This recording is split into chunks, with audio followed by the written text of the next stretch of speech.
Welcome to Public Safety Talk Radio, the podcast for all of our heroes of public safety, including law enforcement professionals, firefighters, EMTs, corrections officers, healthcare workers, and more.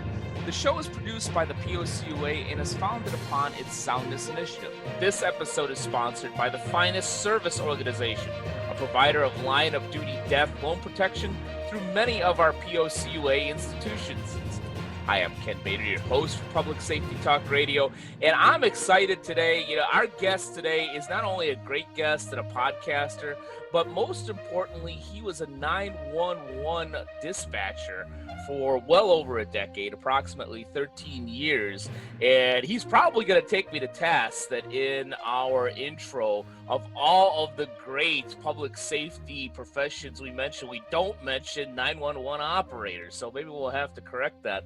But his name is Ricardo Martinez II. He is also the creator and host of Within the Trenches podcast and the founder of hashtag I Am 911 movement. Ricardo, welcome to the show, man. Hey, how's it going? Thanks for having me. Hey, it's a pleasure to have you. It's definitely a joy because you are the first 911 operator we've ever had on, and I will certainly say that particular profession is just as hard and as stressful as any other public safety profession. So we definitely want to talk more about that. In fact, let's jump right into it. You were a 911 operator for over a decade. What was that like for you? What were some of the positives that you took from the job? Starting out in the beginning, so this was probably about, I think it's around 2001 when I started out. I had no experience or anything. The only real experience I had, and I say real experience, but it was from TV. So Rescue 911, that was my experience. That was one of my favorite shows. You got Shatner there. You got all these different types of stories that's going on. But of course, they don't give you everything that's going on. Like, they show the different pieces. Of course, there's a good outcome. There might be some suspense and all, but and then they meet each other, and that was probably one of the coolest things. Yeah. So that's the only thing I really had going into it, other than some retail management experience. So I kind of had that customer service experience already that you kind of need when you're taking phone calls, especially when people are upset with you. But I get in there, and I had my interview. I didn't hear from the center. Actually, it was a small police department in Florida is where I started, and I didn't hear from them for about a month or two.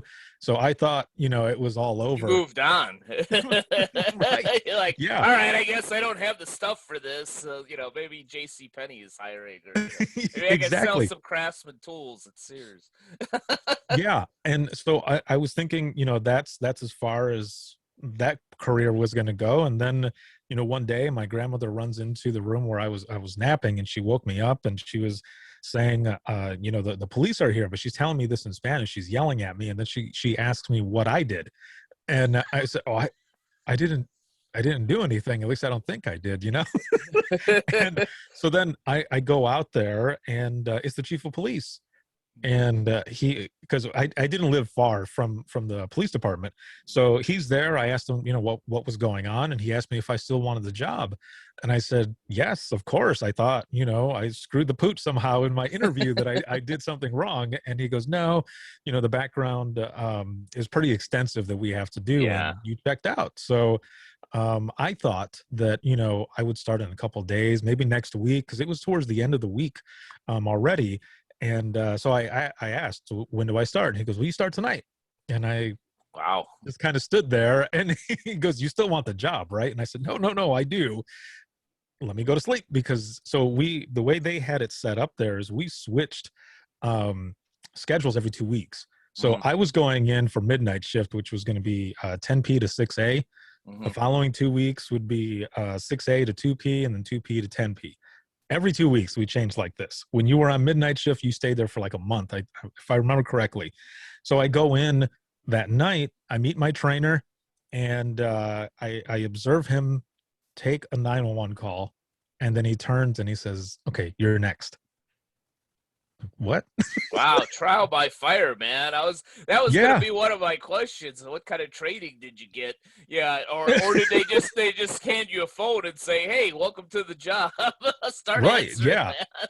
Yeah. It's just threw me to the wolves. And I remember asking him, I said, how, I mean, really, this is it? And he goes, this is the only way you're going to learn is if Yeah. you jump in and start taking these calls. Luckily, from what I remember, that first call that I took that night was a misdial. Now, this is a small police department where it had maybe 12 sworn officers. That's including the sergeant, lieutenant, and the chief. And then there were only a few of us dispatchers. It was 8-hour shifts at a time. Um, so I did, however, end up taking a 40-hour beginners dispatcher call taker class like a week later. But that first night, man, oh, that was something. Yeah, yeah, that's definitely being tossed into the fire, man. Mhm. Yeah, it's funny because yeah, well, did they at least, from a training perspective, did they at least hang with you for a while and listen Oh, to for how sure. you took some calls? Okay, Yeah. okay, yeah, because I mean, one of I'm embarrassed to say this because a former guest and a good friend of mine, Christy Warren, who does firefighter deconstructed podcast, Mhm. always gives me a hard time for watching 911. And she says, "You know what? I can't even watch the commercials for that show. It's so stupid." But at least on that show, when there's a new hire, you see a veteran 911 dispatcher working with the rookie on the calls. Right. Yeah. Yeah. So I had my trainer there with me.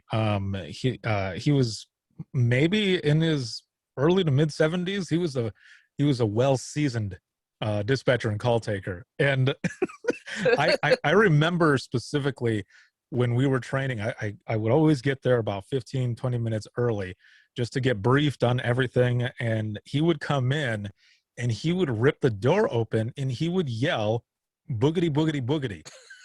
And I remember thinking, is he stroking out That's my or something? father.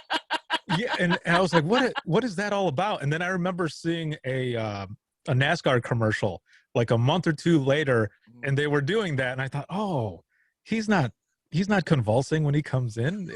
It's part of because he was a huge NASCAR fan. So I, Dude, you trying to teach me something, or are you having yeah. a stroke? What's Yeah. what's going on here?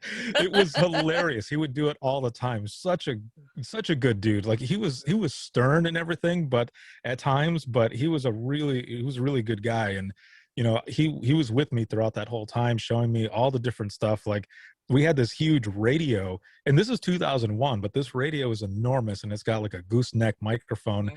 And I would have to punch in like a 5-digit code to make the tones go off for fire rescue. That was, again, this is a small police Yeah. department, so there was some older equipment there, but I'm grateful for that too, because I got to learn on all of that technology.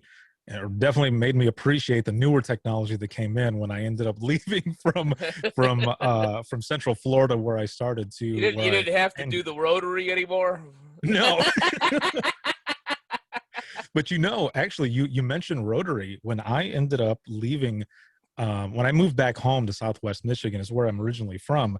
I ended up working for the county central dispatch that I grew up in, the county that I grew up in, and I was training someone. And because I know what that pulse sounds like, it actually helped in dispatch. So this is one of those positives that came out of it as well. Is we've got a domestic call that's going on, and I was listening, and I heard that pulse, and my trainee went to hang up, and I said, no, no, no, no. I was like, don't hang up, don't hang up. And she goes, why? They hung up. I need to call back. And I said, just hold on a minute. I said, did you hear that pulse? And she goes, I didn't hear anything. And I said, okay, just hold on just a second. I said, they're going to pick up the phone again to try to dial 911. And we waited for maybe a minute, and you hear the phone pick up, and Mhm. the going to dial again. And I said, say something, say something. And she ended up saying something, and the person's like, oh, you're there. And we continued the call. When we were done with it, She goes, how did you know that that was going to happen? And I said, well, one, I'm old, and two, I remember the pulse. So I told her that, as a kid with the phone that had that, rotary dial, the pulse there, if you're on the phone call, and I know this because my friend and I used to prank each other, if one person stays with the line open, that Right. line stays open. It doesn't disconnect. And Yeah. then like one time one of their parents picked up and I'm like, and they freaked out. And, of course I got in trouble, but and so I told her that story, and she goes, wow. She goes, I would have never known that. Mhm. So, we were able to get help out there, and it was a save for us. So it was good. Yeah. Yeah, I haven't thought of that, and I'm old too. I'm in my 50s. I haven't thought of that in a long time of not hanging up and staying on the side. Yeah. But yeah, if, moving back to where the county you grew up, did you ever get a call and have somebody ask for services and go, Dave? Yeah. So, the interesting thing, of course, like you're saying, when you end up working in a place that you grew up in, people that like the whole west side of the county, I knew pretty much everybody on that side. I could picture certain things which really helped out. On the east side, not so much. I'd have to go for a ride, a geographical ride to see a lot of those areas and landmarks and stuff that people would mention. But there were times where I would take phone calls from family, from friends that I went to school with. And if it were friends that I went to school with and they asked for my name and I said Ricardo, they would never know that it was me because in school they knew me as Rich. So, Yeah. and my family knew me or knows me as Richie. So, but with family though, I would say who I was. I would say, I remember my aunt called in once because she thought someone was breaking into the house next to her. Actually, what it ended up being was the person who was out there with the flashlight was actually an officer. He was Mhm. doing extra checks because that house, they were on vacation. So they had signed up with us to have extra patrol. But I had told her, that, no, it's Richie. And she goes, oh, thank the Lord. And so it made her, comfortable. But Yeah. also, you get some of those calls where, like when my grandmother passed away, I took that call. So there's calls like that as well that come in. But sometimes you got to teeter that line on whether Yeah. you reveal yourself or you don't. You just roll with the program.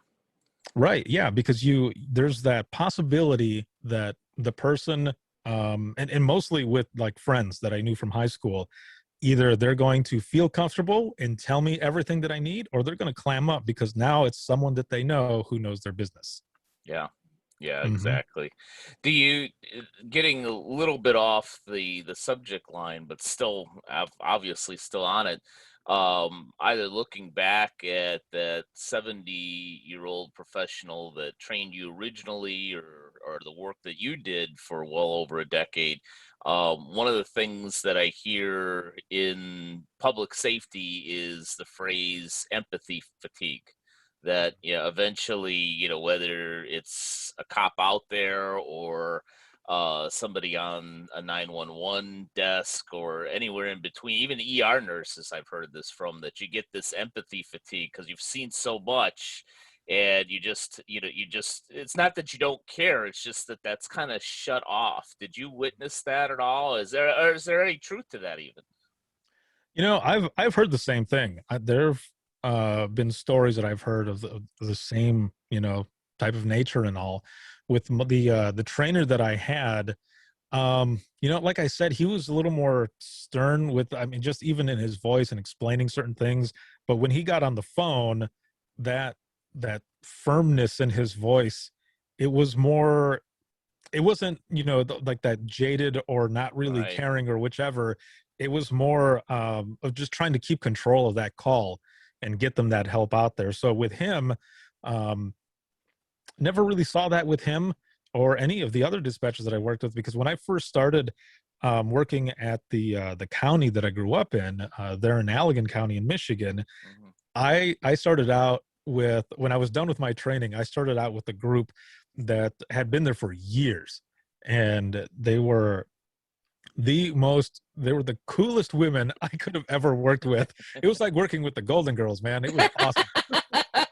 They were Hey, Betty amazing. White, who are you talking to now? Yeah, but they could talk smack with the best of them. But I bet. I learned a lot from them, and even from all the years that they had been there, whenever I heard them talk, it's just like in a firm manner or anything like that. Again, it was more of that, just trying to make sure that they could keep control of the call, but get all that information as easy as possible to help everyone involved. Mhm.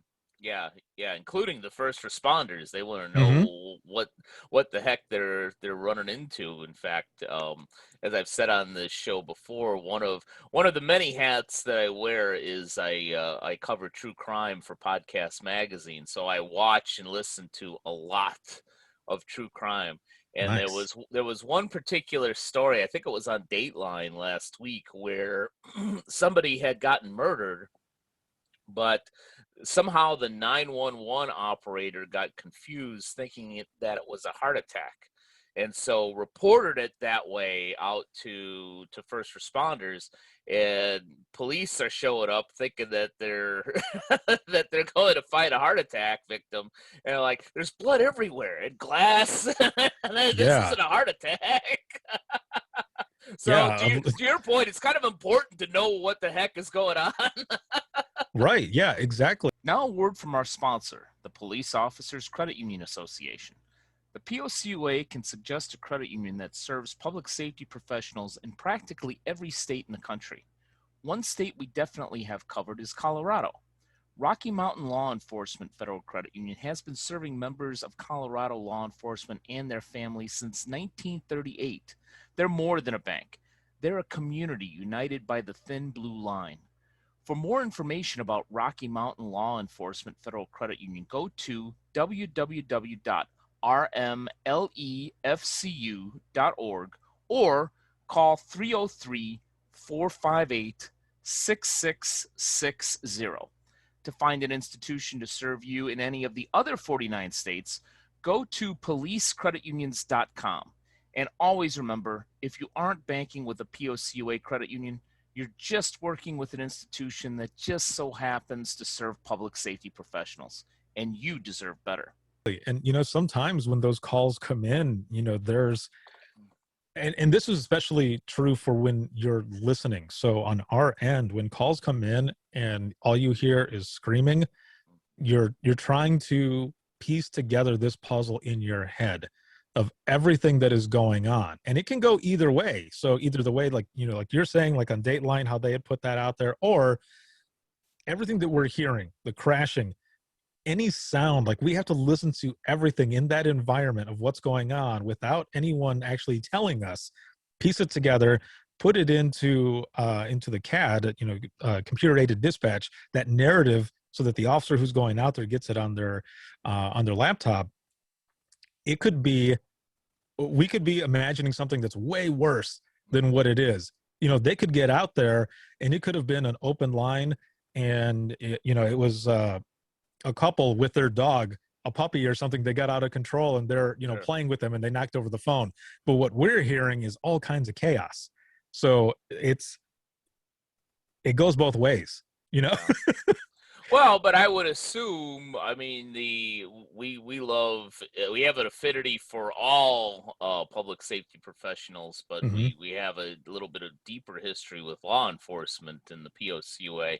And every good cop that I've ever talked to always said, you know what, give me all the information, and then let me ascertain, how heavy this is. If it's less than heavy, if the actual scene is less heavy than what you're telling me, I could deal with that. If I'm Right. going into a situation thinking, all right, it's a heart attack, and we've got a crime scene, and I've got to clear the house, now all of a sudden that changes the whole dynamic. So Oh, for yeah, sure.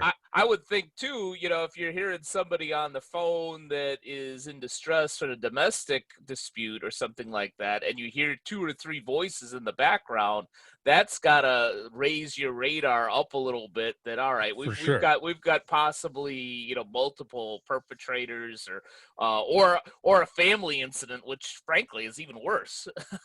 Yeah, all of that goes in the narrative. Mhm. I remember taking calls like that, and you know, everything that I would hear, especially if it was an open line, even if it was an open line where there's no one screaming or anything like that, sometimes those are the more creepy calls Yeah. because you get a call that it's an open line, and then it's hard to explain. It's almost like you're cutting out everything else that's in the room so that you can focus in on that call to hear what is going on, because you're just putting in like an unknown situation and just typing in the narrative, everything that you hear and what's going on, looking into the database to look up that phone number or address if it pops up. If it's from a cell phone, and hopefully there's some information there.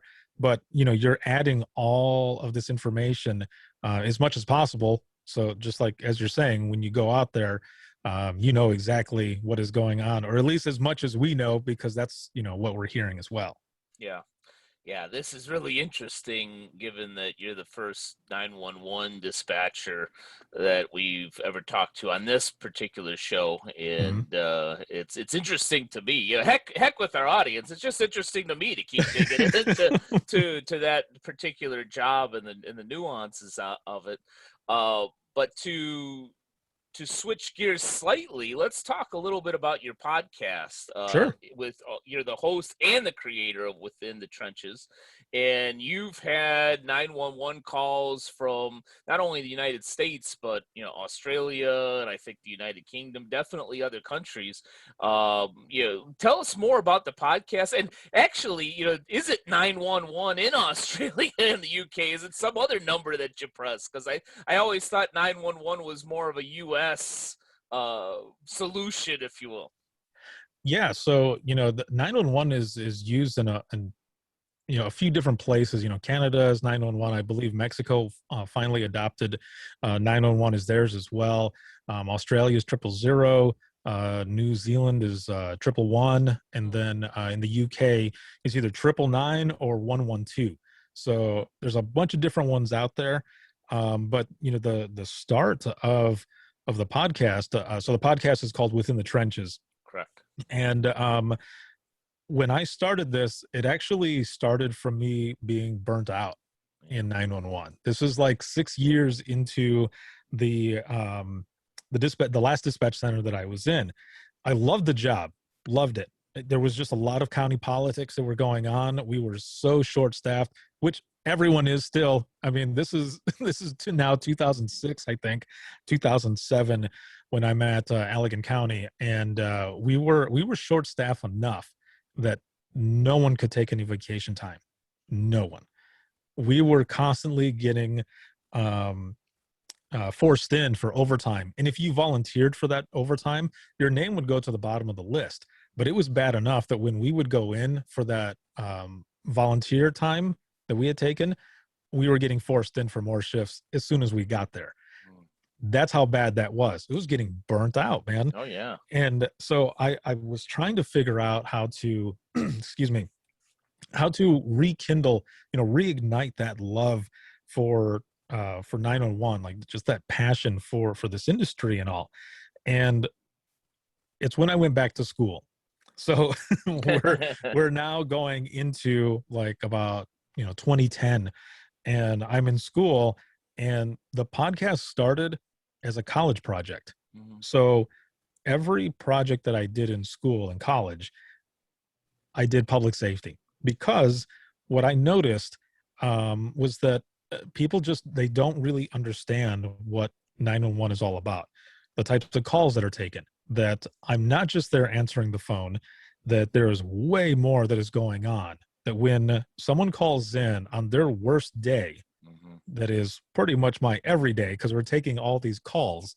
Um, I might be the one, or I am the one rather, that is calm, focused, getting them the help that they need. But in the back of my mind, with some of those calls, I'm freaking out. Yeah. with the caller too, but it's my job not to show it and to be able to move on and continue sometimes to the very next call. So that was one of the things that I wanted to do, was to bring some awareness to what 911 dispatchers and call takers do on a daily basis.